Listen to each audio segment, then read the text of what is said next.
서기관들이, 그리고 또 38절에 해당되는 말씀 39절에 보면 서기관들을 삼가라, 서기관을 또 언급하시고, 또 그 이후에도 또 이 서기관들에 관한 말씀입니다. 13장 넘어가면 성전이 무너지는 이야기, 서기관과 관련이 다 되어 있죠. 우리 지난 주일날 들었던 말씀, 또 어제 본문이기도 합니다만 28절부터 34절의 내용도 28절에 보면 서기관 중 한 사람이, 계속해서 서기관이 등장을 하죠. 서기관에 관한 예수님의 또 말씀, 그리고 또 비판의 내용들을 담고 있습니다. 서기관은 어떤 사람들이죠? 하나님의 말씀의 전문가들입니다. 하나님의 말씀을 첫째는 연구하는 사람들이고, 두 번째는 연구한 말씀을 백성들에게 가르치는 사람들이고, 마지막으로 서기관들은 그 말씀으로 백성들을 재판하는 일을 감당했던 사람들이 서기관들이에요. 말씀에 대해서, 율법에 대해서 얼마나 정통한 사람들이었을까요? 말씀을 잘 알아야 되고, 잘 아는 만큼 그리스도를 영접했어야 되는데, 예수님을 배척했던 대표적인 사람들이 바로 서기관들과 바리새인들 아니었습니까? 그래서 마가는요, 다른 복음서에도 그렇지만은 지금 서기관들에 대해서 이야기를 하고 있는 것입니다. 우리말로 하면 서기관들의 신앙이 어떠한가? 바른 신앙인가? 그들의 하나님의 말씀을 알고 있는 것만큼 바르게 하나님을 신앙하고 있는가? 그것이 아니다라고 하는 것을 지적하고 싶어서 계속해서 지금 서기관들 이렇게 서기관을 언급하고 있는 것이에요. 오늘 본문에서는 서기관들이 지식이, 그들이 알고 있는 것이 얼마나 잘못되어 있는지를 지적을 합니다. 35절 말씀에 어찌하여 서기관들이 그리스도를 다윗의 자손이라 하느냐, 이렇게 말해요. 그리스도가 다윗의 자손 맞죠? 그러나 한편으로만 알고 있는 거죠. 그리스도는 다윗의 자손이면서 동시에 그는 하나님의 아들이죠. 그게 메시아입니다.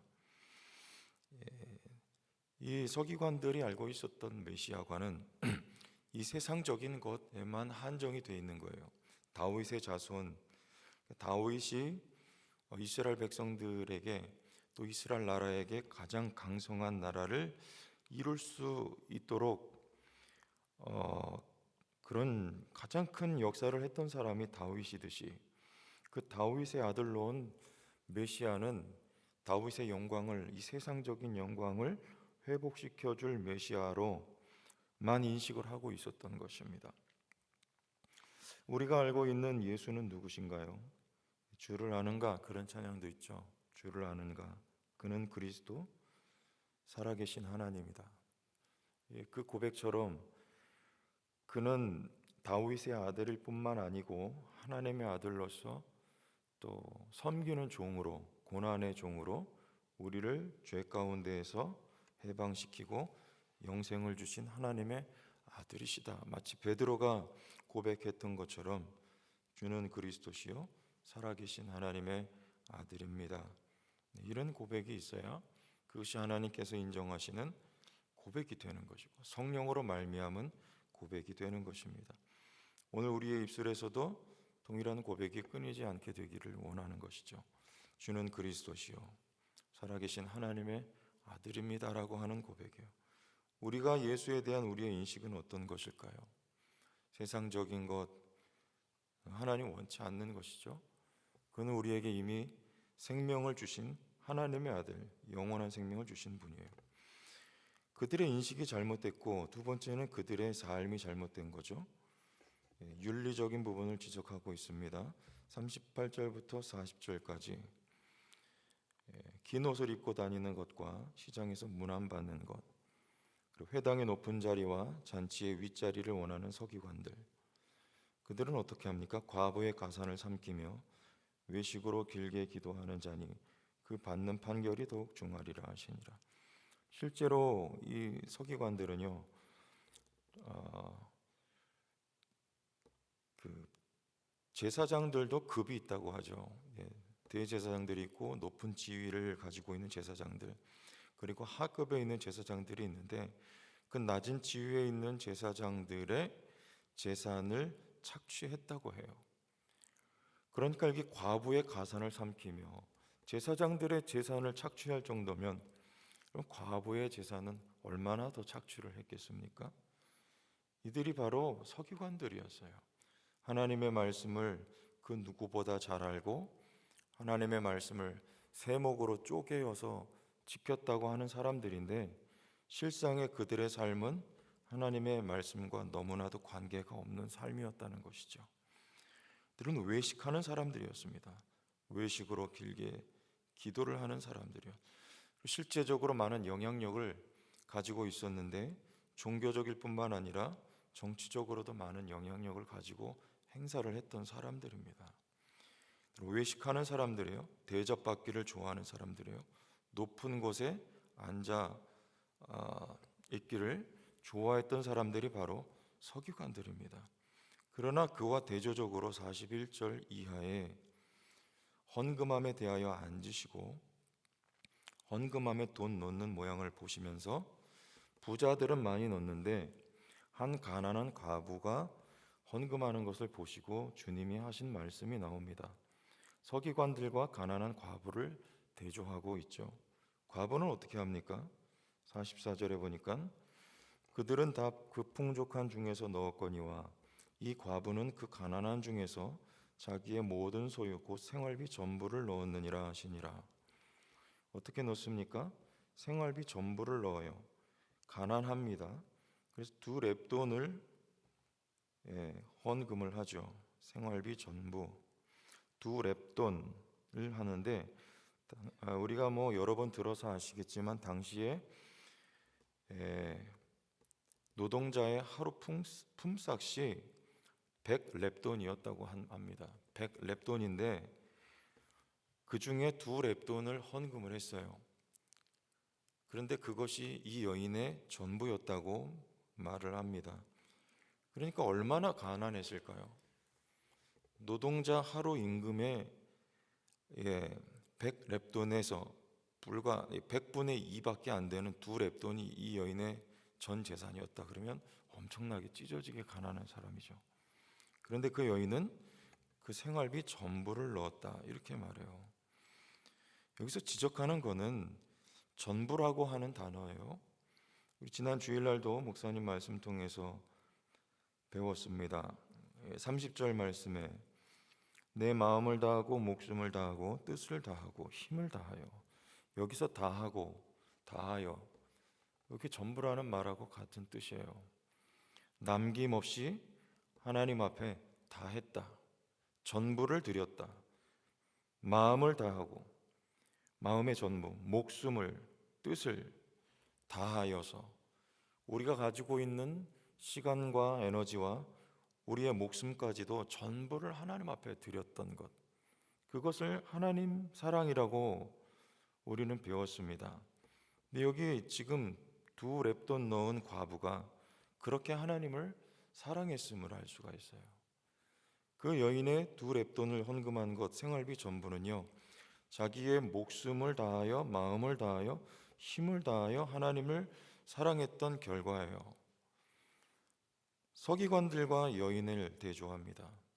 서기관들은 하나님의 말씀을 누구보다도 잘 알고 지킨다고 생각하고 있었던 거예요. 그러나 예수님이 지적하시는 것은 그 마음의 내면의 동기를 지적하고 있는 것입니다. 많이 넣었는가? 아니면 하나님의 말씀을 정해놓고 그것을 내가 지켰기 때문에 하나님을 사랑한다고 여기고 있었지만 예수님은 항상 내면을 중요하게 말씀을 하세요. 하나님의 말씀을 누가 지켰습니까? 우리는 하나님의 말씀을 지키고 있는가? 그러나 예수님은 하나님의 말씀을 우리가 지켰다고 말씀하시지 않으세요. 간음하지 않았는가? 도적질하지 않았는가? 살인하지 않았는가? 예수님 뭐라고 말씀하셨습니까? 미워하면 곧 살인했다. 우리는 하나님의 말씀을 지켰나요? 탐심을 가지면 곧 도적질했다. 음욕을 품으면 간음했느니라. 여기서 자유로울 사람이 누가 있겠습니까? 서기관들, 대제사장들, 바리새인들은 자유로울 수 있었을까요? 이들은 과연 하나님의 말씀을 지켰을까요? 아니죠. 오늘 이 시대를 살아가는 우리도 예외가 될 수가 없는 것이죠. 우리는 하나님의 말씀을 지켰다고 생각할 때가 많아요. 우리가 하나님 앞에 드려지는 헌신, 우리의 헌금, 우리의 봉사로 나는 이만큼 하면 됐다, 하나님의 말씀을 순종했다, 지켰다라고 생각하지만 우리 예수님이 지적하시는 것은 말씀은 우리 내면의 동기입니다. 우리는 과연 전부로 하나님을 사랑했는가? 마음을 다하고 뜻을 다하고 힘을 다해서 우리는 하나님을 사랑했는가? 지난 주일날 중고등부 우리 아이들 큐티 지도를 하려고 이 말씀을 나누고 묵상을 잠시 하도록 하고 몇 사람 앞에 나와서 큐티 나눔을 전체 나눔을 했는데 그때 한 학생이 이 말씀을 읽고 그렇게 말을 합니다. 내 마음을 다하고 목숨을 다하고 뜻을 다하고 힘을 다하여 하나님을 사랑하고 내 이웃을 내 몸과 같이 자신과 같이 사랑하라 하신 말씀을 묵상을 했는데 저는 지키지 못한 것 같습니다. 그런 말을 했어요. 그런데 그 학생이 그 고백이 사실이에요. 그게 진실한 말입니다. 못한 거죠. 누가 하겠어요? 주님만 하셨습니다. 여기 지난 주일날 우리가 설교 말씀을 들었던 이와 비슷한 내용이 마태복음에도 나오고 누가복음에도 나옵니다. 누가복음엔 특별히 선한 사마리아인의 이야기가 붙어서 나와요. 선한 사마리아인 이야기 잘 아시잖아요. 그처럼 친절과 사랑을 베풀었던 선한 사마리아인처럼 하셨던 분이 누굴까요? 누가 마음을 다하고 힘을 다하고 목숨을 다하여 하나님을 사랑하고 누가 내 이웃을 내 자신과 같이 사랑하라 하신 그 계명을 지켰을까요? 예수님 한 분밖에 안 계시잖아요. 예수님만 죽도록 충성하셨죠.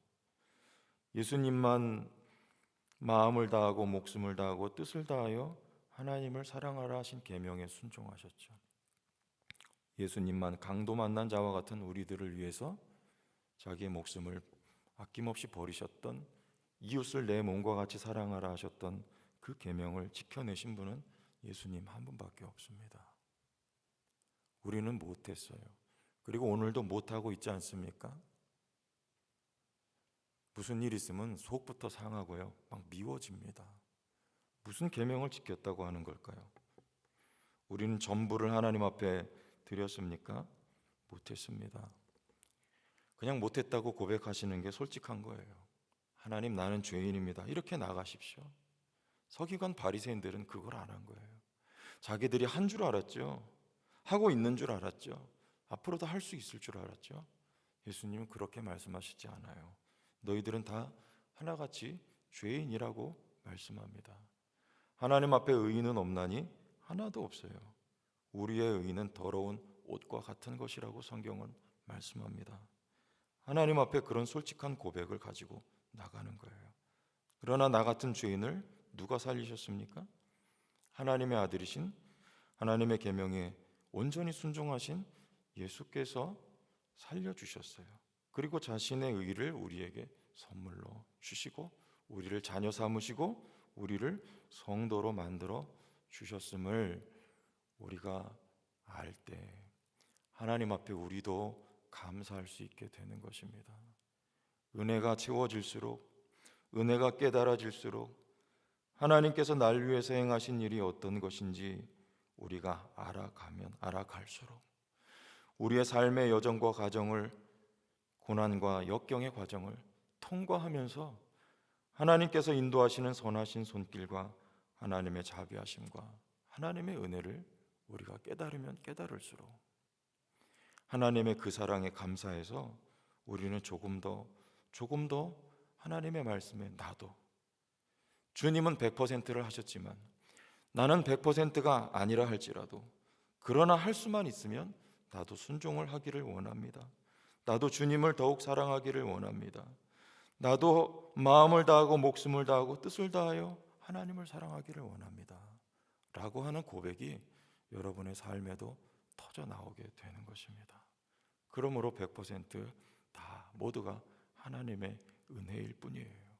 우리는 하지 못하지만 하나님이 베푸신 은혜로 우리도 이제 마음을 다하고 뜻을 다하고 힘을 다하여 목숨을 다하여 하나님을 조금씩 사랑할 수 있게 되는 것이고, 이 세상의 덧없음과 이 세상의 허망한 것을 우리도 깨닫고 조금씩 세상을 버리고 진리를 부여잡고 영원한 생명을 사모하며 저 천국을 바라보면서 이 땅을 살아가게 되는 하나님의 백성들로 우리는 조금씩 변화돼 가는 것입니다. 그러므로 우리의 마음의 동기를 보시는 거예요. 우리의 마음의 동기가 어떻습니까? 여러분 오늘도 하고 있습니까? 지키고 있습니까? 그렇지 못함을 아시고 오늘도 베푸시는 그 크신 하나님의 은혜에 더욱 기대고 의지할 수 있기를 원합니다. 하나님의 은혜를 찬송하고 하나님의 은혜를 기뻐하고 말이죠. 오늘 37절에 다윗이 그리스도를 주라 하였은즉 어찌 그의 자손이 되겠느냐 하시니 많은 사람들이 즐겁게 듣더라 한 것처럼, 오늘도 끊임없이 선포되는 하나님의 은혜의 말씀을 즐겁게 듣고 즐겁게 찬송하고 즐겁게 기쁨으로 살아가시는 거룩한 하나님의 백성들이, 믿음으로 승리하는 분들이 다 되기를 주의 이름으로 축원합니다. 하나님 아버지, 주의 이름을 높이고 주의 이름을 찬양합니다. 우리는 하지 못하지만은 주님의 행하신 일들로 우리의 마음이 즐겁고 오늘도 기쁘고 오늘도 소망이 넘침을 다시 한번 고백하면서 하나님 주어진 하루의 삶도 예수의 은혜를 의지하여 승리하며 예수의 은혜를 의지하여 나를 통하여 주의 은혜가 흘러 우리 주위의 많은 영혼들이 그리스도 앞으로 인도함 받고 저들의 심령 가운데에도 하나님의 은혜가 넘치게 되는 축복의 통로로 우리 모두를 사용하여 주시옵소서. 이사옵고 예수님의 이름으로 기도드리옵나이다. 아멘.